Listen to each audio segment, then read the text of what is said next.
Monsieur le président, madame la ministre, monsieur le rapporteur spécial, monsieur le président de la commission des finances, mes chers collègues, la participation de la France au budget de l'Union européenne pour 2024 est en forte baisse par rapport à 2023, plus de 3 milliards d'euros avant notre examen.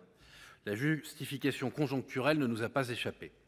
La France, c'est environ 18% des contributions des États membres. Nous sommes contributeurs nets, là encore, je ne vous apprends rien. En revanche, je fais le vœu qu'un jour, nous puissions quantifier ce que l'Union européenne nous apporte en retour de manière directe et indirecte. Cela tordrait le cou à bien des idées reçues qu'on vient d'entendre. Je le répète à chaque étude de l'article du PLF relatif à la contribution française de l'Union européenne n'est pas une option, mais un levier indispensable pour répondre aux enjeux face à nous, et ils sont nombreux. Est-ce que la révision du cadre financier pluriannuel 2021-2027 nous fait craindre des hausses de contributions pour les prochaines années? Oui, comme tout le monde dans cet hémicycle. Est-ce que nous accueillons favorablement le nouveau panier de ressources propres proposé par la Commission européenne en juin dernier, dont l'excédent brut d'exploitation des entreprises? Oui, et nous souhaitons des ressources propres renforcées en prévision des prochains efforts que l'Union européenne va devoir fournir. Est-ce que l'augmentation des rabais d'autres États membres, au premier rang desquels l'Allemagne, nous indigne? C'est une troisième fois oui. Et la solution n'est certainement pas d'obtenir nous-mêmes un rabais, mais plutôt de convaincre les autres d'abandonner les leurs. Quand on est européen, on l'est entièrement, pas au rabais.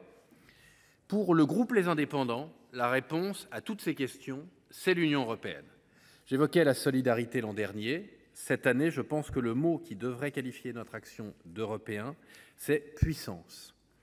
Car si nous acceptons de contribuer, il est temps de se poser la question de pourquoi. Que décidons-nous de faire en Européens? C'est à nous, et seulement à nous, de donner l'impulsion à l'Europe. À ce titre, je nous invite tous à suivre avec attention le prochain Conseil européen de décembre. Le menu est appétissant, entre autres la renégociation du CFP, on parle d'une hausse de 66 milliards, ou encore la question de l'élargissement et de la réforme de notre système. La Commission européenne vient de se prononcer en faveur de l'ouverture formelle des négociations d'adhésion avec l'Ukraine. Sommes-nous prêts, mes chers collègues? Au-delà de la restauration de notre indépendance, de la reconstruction de nos industries, il va falloir que l'Union européenne se pense en puissance. Les conflits récents à nos portes nous y exhortent. Nous devons impérativement réformer l'Union européenne. Les peuples européens méritent mieux. Soyons enfin ce que nous devons être et que notre contribution y participe, mes chers collègues. Merci. La parole